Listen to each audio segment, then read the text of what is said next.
Hi everyone, my name is Carla Michelle and today I'm going to be talking to you basically about my Christian story, I guess, and why I'm a Christian, how I became one. So, let's get into it. We're going to start off with the beginning, my life. I grew up in a family where we believe in God, so I grew up with, just hearing stories about the Bible, maybe go see some movies and that stuff, but we just grew up understanding that there is a God.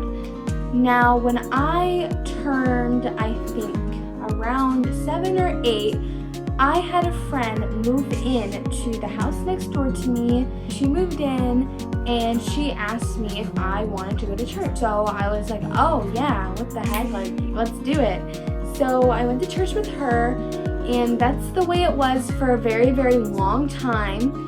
Up until the time I was about maybe 13 actually. I just went to church with her occasionally. That point, I knew who God was, I knew who Jesus was, I knew what he did, I went to VBS camps and stuff, but I really didn't understand his work and what he promised the world, what he promised me. I just knew that he was real and that we should only believe in God and Jesus and nothing else. But in the summer of about, I think it was 2018, I decided that I was going to go to church every single Sunday and really get involved with the church basically and start going.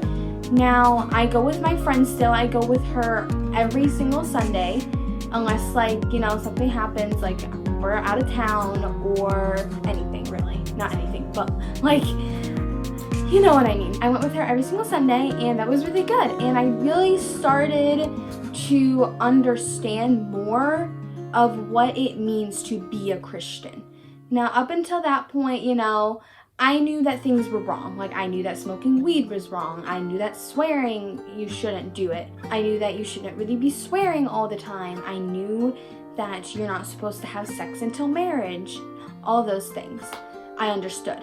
This is not to condemn anybody or anything like that. It's just my beliefs and really making me feel closer to God. So that is one of the most important things that I learned first off. So I think of it as kind of like a line. Here is God basically. And then here is here's a line and here's being away from him.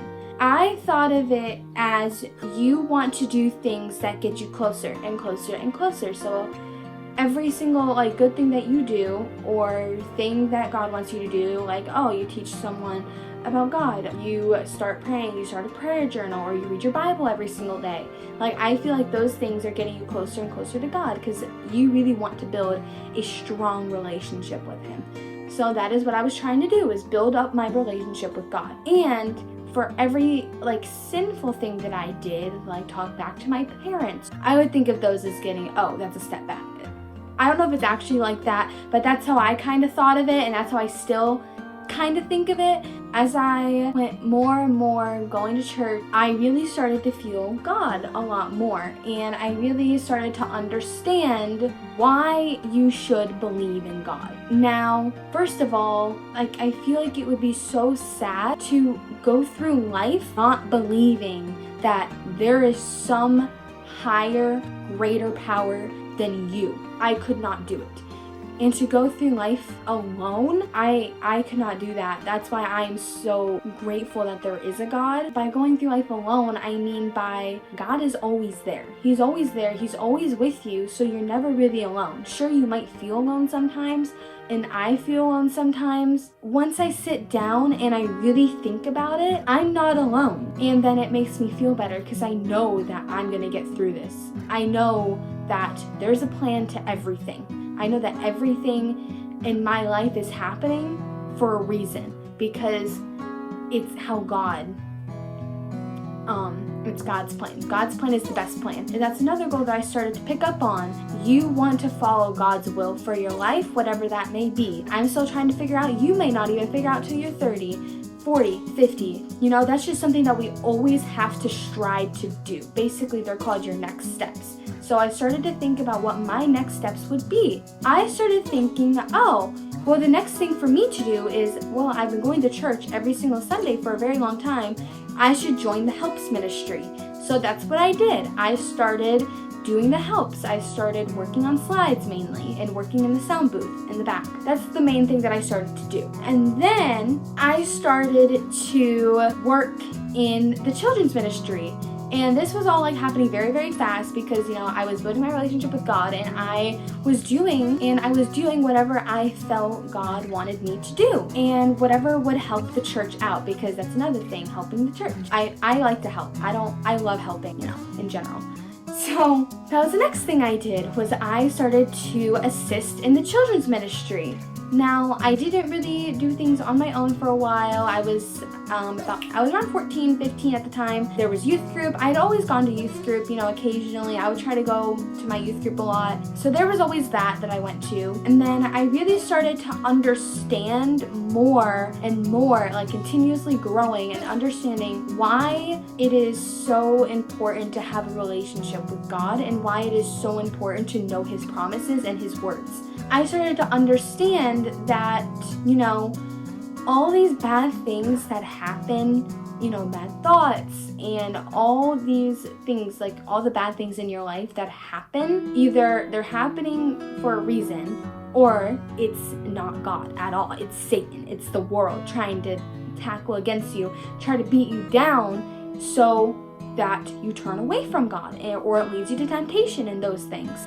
So once I understood that, it really helped me to grow even more in my relationship with God. And I started to feel His presence more. Just in basic, in everyday life things. I started to feel I think that was God, or something like that. Here's a story. This was my freshman year. I was going on a softball trip to Florida, and we were coming home from the trip, and it's a very long trip. It's a full day to get to Florida, and then so it took another full day back. It was around 8 a.m. in the morning, and we went to a Bob Evans somewhere in Ohio. We got there, and we didn't have to pay because it was part of our trip. It was part of the money that we had previously paid, so we really didn't have to pay. And the teachers and the coaches were supposed to take care of the tips. Well, I really didn't necessarily know that. We had this one waitress, and I was looking down at my wallet and the money that I had, and I was looking at it, and all of a sudden I had a thought. There was a $20 bill sitting in my wallet, and I had a thought, give her this 20. And by the way, I wasn't the only one at my table tipping. All the other girls tipped. I really didn't want anyone to see that I was giving a 20 because I don't want a lot of attention. I don't want anyone to, I don't do it for that reason. I don't do it to cause attention or make people think I'm great. No, I didn't want anyone to know that I gave her a $20 bill. I didn't want anyone to know because I didn't want anyone to think of me. I don't know. I can't explain it. But I wanted to be very secretive about it. But eventually the girls caught on. They saw the 20 and they looked at me. They're like, that's a lot of money. I said, I don't know. I just feel like she needs it. And I did. I honestly feel like she needed that money. So then we get on the bus. I left the 20 there, and there was at least $30 in tip on that table. Maybe even 40. I don't know. So we left that money there on that table, and then the coaches came back on the bus. And they were showing the money. They said, did you guys know that we were supposed to take care of tips? Did you guys need to tip this much? We went, yes. They went, okay. So they went back and they gave it to our waitress, and she cried, and she said that she needed it and that she was really grateful. Then they came back on the bus, and my coach goes, okay, who gave her the 20? Who slapped down the 20? I sat there and I didn't do anything. I was just, minding on my own business, just staring around, and then some girl on my team went, Carly. Or like, I think it was Carly. There was like a lot of murmurs saying it was mine. And I was like, yeah, it was me. And she looked at me and she said, that was really sweet of you. That was really kind. And that's not the reason why I did it. That was one of the strongest feelings I ever had, that I needed to do something. And I believe that was God telling me that I needed to do this. So I did. It felt so good to help somebody. It felt so good also to listen to my gut, because I really truly do feel like that was God telling me. So more things like that were happening. I was starting to hear God's voice more, and it was really exciting and also kind of scary, because I was like, I don't know if this is God, but I'm gonna see. And then I honestly feel like a lot of these things I feel like were God. And then I went to a youth conference that also was very life-changing for me. You know, I left a lot of things behind. Like I broke chains, you know? I really started to learn that I have the power to get rid of these things in my life that I feel like are causing temptation or things like that. Bad thoughts, like that I'm not good enough, that I'm not pretty, that I'm not these things, that I am never going to be good enough. I figured out that you can leave those things behind. You can just say like, oh, get out of my head. You're not allowed. And that his promises and how they're actually real, and they're not just stories, and they're not just words in a book. They are his actual promises. I started getting into more of the music and stuff. This was around so now we're at late 2019, and I was turning like 16 soon. So this was more recently, so a lot of the things, they're just going up. Around this time, I started doing a lot more in the church. I started trying to figure out what my next steps were. So I started doing way more helps ministries. If they needed, you know, a new greeter, or they needed a new person to do this, person to do that, I became the it girl. So then I started doing the music on Wednesdays with another guy from my church. I started doing music on Wednesdays, and it was a lot of fun. So then I started working fully in the children's ministry by myself, and it was a huge step forward. That felt really good. I felt like I was where I was meant to be. I still feel like I'm where I'm meant to be, and I'm getting closer and closer to God every single day. There's always going to be setbacks. There's always going to be doubts and stuff. But I feel like I'm getting less and less of those. I'm having more comebacks and these things.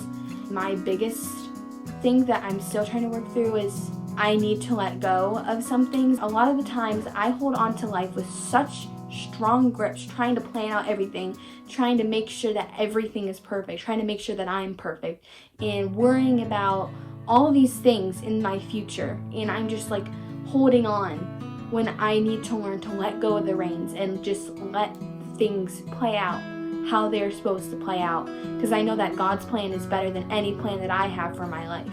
Sorry, I got off on a rant there. Back to 2019, again, I was doing more in the more ministry. I definitely do in more ways than one. I definitely do feel fulfilled when I was doing those things. Like, I loved having something to do with the service every single Sunday.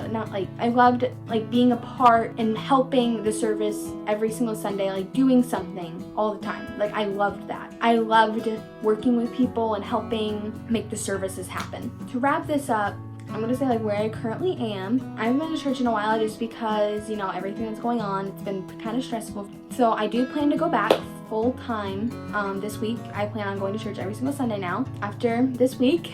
So that'll be fun. I use my quarantine time to just work on my relationship with God, find more about myself, find more about who I want to be in God.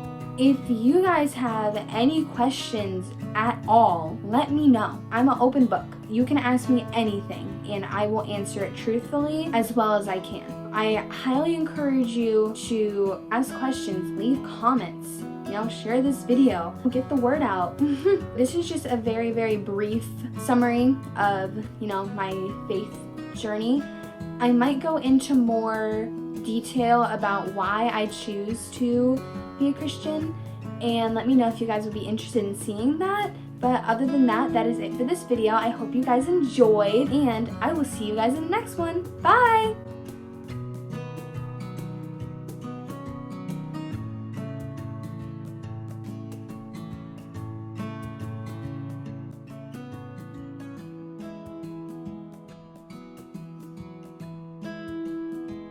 you know, get rid of, ooh,